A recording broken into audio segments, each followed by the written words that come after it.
Okay, maybe some sleeves today, but just like yesterday, we're going to warm up a little bit, and then tomorrow and into the weekend, the warm-up really starts again, and fall's just like, man, you're not quite ready for me, South Louisiana. Gotcha. So just kidding. I'm going to take a break. But so I guess, look, if you love the fall, the autumn, you'll be back again eventually. Enjoy today. That's it. And we've got some stunning sunrises to start, courtesy of Dr. Steve Caparata. Steve, you pair that with the temperatures, and it's not too bad of a fall morning in South Louisiana. Yeah, not a bad faux fall morning, I guess you said, given what Matt was talking about. We do have warmer weather on the way, but you can see our low temperatures this morning. It's been another chilly start. 48 the low in Baton Rouge, 43 in New Roads. So note, remember, New Roads got down to 39 yesterday. Baton Rouge yesterday, 45. Not quite as chilly, but still probably a sweater or jacket getting out the door. Current temperatures very similar to those lows I just showed you. Baton Rouge right now 48, Gonzales 46. So anywhere from the low to upper 40s across most of the area right now. We've been tracking a little bit of fog this morning,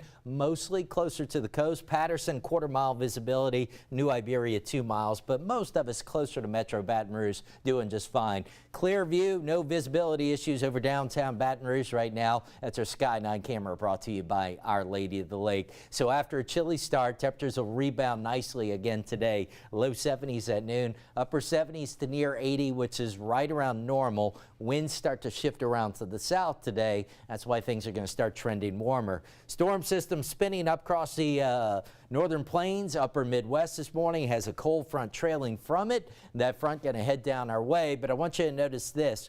48 degrees in Baton Rouge right now, 50 in Bismarck, kind of back behind that front. There's not really any cooler air back behind this boundary, so don't expect that as it moves on through. The main impact, winds will pick up a little bit, and we'll see drier air just kind of get reinforced on into the weekend. Here's a look at the front timing. Tomorrow morning should start out mainly dry. You look closely tomorrow afternoon. This is 3 o'clock. European generating a few spotty showers. Tomorrow night keeps most of the rain east and northeast of us. Front moves through probably before daybreak on Friday, ending any threat of isolated showers. And then, as I said, winds will pick up behind the front on Friday. But you can see Weather Prediction Center not optimistic for rain locally, keeping most of us dry. That's not only with this next front. That's the next 7 days. Quickly out to the tropics. Low pressure out here over the tropical Atlantic, getting better organized. Looks like we're on the verge of our next tropical depression or storm. Development odds at 80%. The next name up is Tammy. This one gets close to the Lesser Antilles late this week, and then at some point should start turning northward. Not expected to move toward the Gulf of Mexico or our part of the world. Here at home, 79 today, sunshine, another beautiful day. We're trending warmer through the remainder of the week. 83 tomorrow with isolated showers. Upper 80s Friday and Saturday. We'll keep it dry through the weekend. Fairly warm, dry into early next week. We could see somewhat better rain chances late next week. We'll keep an eye on that and keep you updated. 7:06, back from a couple of days off now. Here's Johnny with an update on traffic. Enjoyed it. Thank you, Steve. Good morning, everybody. Yeah, traffic coming out of Denham. That's our slowest traffic, and we usually see that. We do have a couple of other slower spots this morning from the 1012 to right about the City Park Lakes on I-10 westbound. Had a broke down vehicle right here near Millerville earlier. That's no longer a factor. So that is all traffic from our morning rush hour. You can definitely see right here at Jubin Crossing, and actually before Jubin is where you see the backups. And there's a live look at I-12 right near the Jubin Crossing area, and then we turn that around and look at it the other direction. That's facing toward Range, so both directions, well, one direction westbound from before the Jubin overpass all the way up into East Baton Rouge Parish, looking about 23 to 25 minutes from Jubin to the 1012. Slow speeds in the 30s and upper 20s in certain parts of that stretch. Bridge traffic back to kind of normal this morning. It's 7 minutes after 7. We do this every morning at 7 o'clock. Give you a little update in a capsule form, an abbreviated form of some of the more important headlines that we followed during our WAFB 9 News This Morning broadcast, and we do it here on WAFB Plus from Studio B with Matt and Liz. Johnny, thanks. Good to have you back rounding out our traffic. So let's get to today's headlines, where we're keeping our eyes, of course, on the ongoing conflict there in Israel, of course, in Gaza specifically. We're following the latest from that hospital attack, the airstrike there, killing hundreds of people. Now, the Palestinian Health Ministry says at least 500 people have been killed, but at this point, it's still unclear who's responsible for this attack. You've got Israeli Defense Forces and Hamas pointing fingers at each other, and this all comes as President Joe Biden landed in Israel just a couple of hours ago. And I think as that trip was being planned, there was a lot of people around the world, certainly in these countries involved, had a little bit of hope that this meeting may actually spark something positive. But then a lot of meetings get canceled because of that hospital explosion. Hundreds killed, more than that injured as well. So what happens with the visit today? What happens going forward as the conflict continues and the world continues to watch? We'll get you caught up. Here's the thing. The United States is going to be obviously involved some level there in Israel. Also, you have the war between Russia and Ukraine. Oh, by the way, we have a lot of stuff to do here in the United States. We got a government shutdown looming possibly as well. A lot needs to happen, but none of this can really happen until this happens. It's been more than 2 weeks since we had no House Speaker here, since Kevin McCarthy was ousted. So yesterday, Representative from Ohio, Jim Jordan, had that first attempt at trying to secure enough votes to get that House speakership seat. Well, that didn't pass. So today, round two. We're going to see another vote expected around 10 a.m. Central Time. We'll see what comes of that, but we're tracking this because, as Matt mentioned, we are down to the wire. Important deadlines if we want to approve any funding for our government, let alone aid for Israel or Ukraine. We're keeping our eyes on that count today, and we'll let you know. This is absolutely heartbreaking, and just if it comes to pass, reality, what authorities are saying right now, we were talking earlier, a special place in hell. 3 children dead after a house fire. NOPD investigating a homicide. Deanna Giller was in this very spot about 15 minutes ago updating us. 3 kids dead. This is a house fire, and I want people to, you can kind of see right in here, this is the house we're talking about. You see this person kind of exiting right now? Police very much want to figure out who that person is. So because of this Ring doorbell camera from another home in that area, this has been pivotal to the investigation. NOPD saying right now that they believe that the father of the children is suspected of carrying out this homicide. Again, 3 children involved in this. 3 children now dead because of that house fire. So, Matt, you can mention a lot of questions in this investigation, but at the core of it, you have 3 children dead after this incident that's brewed overnight into this morning. So we're going to keep tabs on this story and let you know. Hard not to get emotional Yeah. When talking about this.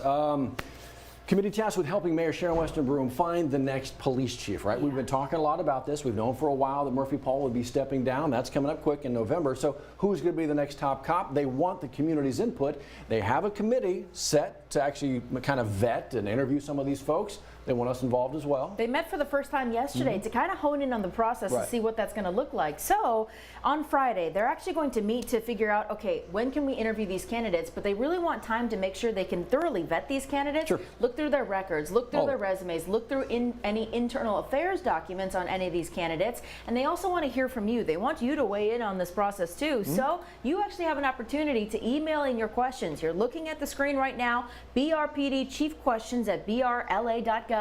There is a deadline. You've got between 10 a.m. this morning and noon Friday to email in your questions. And of course, those will be asked during that next committee meeting there at Council Chambers. I want to let you know Livingston Parish has pulled back on the burn ban. There's still a statewide burn ban going on. It's modified so individual parishes can kind of go and come as they please. Livingston Parish saying, we're good here. Yeah. But are they? If you maybe have a burn pile in your backyard and you have questions, call your local fire chief. They'll give you the clear answer for you. Absolutely. I want to let you know this as well, because this is going to be a big talker. The largest taxpayer in the state looking for more tax exemptions, ExxonMobil, but they're doing it saying that they're going to be able to bring in some business to Baton Rouge. Here's the thing.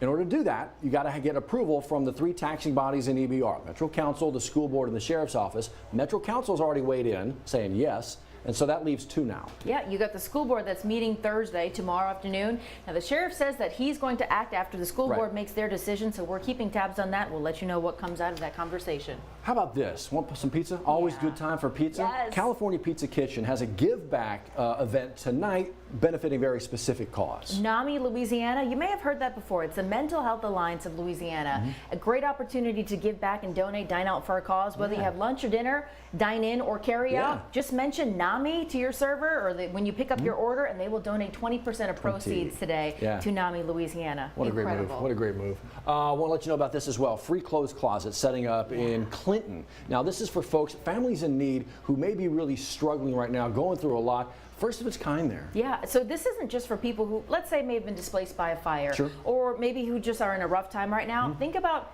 they brought at this point a mom who may have had to flee her home for domestic abuse and just took the kids and left. They just didn't have anything. So at this wonderful place here in Clinton, they've got shoes, they've got clothes, bags, toys for kids, just about everything you can think of to make a normal childhood for a kid in a really extenuating circumstance. So if you're interested and you're thinking, okay, well, I'd like to either get involved and volunteer, maybe make a donation, or shop here. Every Tuesdays, every second and fourth Tuesday, they're actually going to have this kind of closet open there in Clinton. So if you'd like to check this out, spread the word, please share it on social media. All the details waiting for you right there. Speaking of getting out and having getting a little shopping on, Junior League of Baton Rouge kicking off the 40th annual Holidays, benefiting some great causes.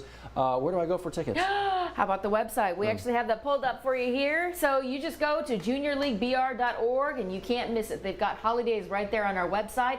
You can buy the tickets on the website, and it's 3 days of all events here, but the shopping actually doesn't wrap up until October 21st. So you can find all the details here, raffle tickets, tickets to the actual shopping. They've got a number of events from their gala to their community presentations. And Matt, you mentioned it. It's good causes that you're donating to. You go shop there and they donate grants to a number of different organizations like the Food Bank and the Diaper Bank. Guys, it's a great opportunity to shop for Christmas gifts. You heading out there, Johnny? I am not heading out there. What? Not I heading out thought there. you were going to get me a present. I got too much. My present is my presents. I know you miss me. The show's just not the same without me. We did miss you, especially since I had to cover for you on Monday. And you did a darn good job, by the way. No, now we're I feel glad more to have, secure. Look, you're being a good son, helping out with your mother. We need to mention that, and hats off to you. Well, we all do that, all of us, I love that. I love it. It's good to have you back, Johnny. We'll see you with another check of your news, weather, and traffic headlines in 10 minutes. Have a great day. The winning play is the Buy Here, Sell Here event at the Team Automotive Group. Buy here and save on hundreds of certified and pre-owned vehicles. Or sell here and we'll pay you top value. Buy here or sell here and you'll be the winner at every location of the Team Automotive Group.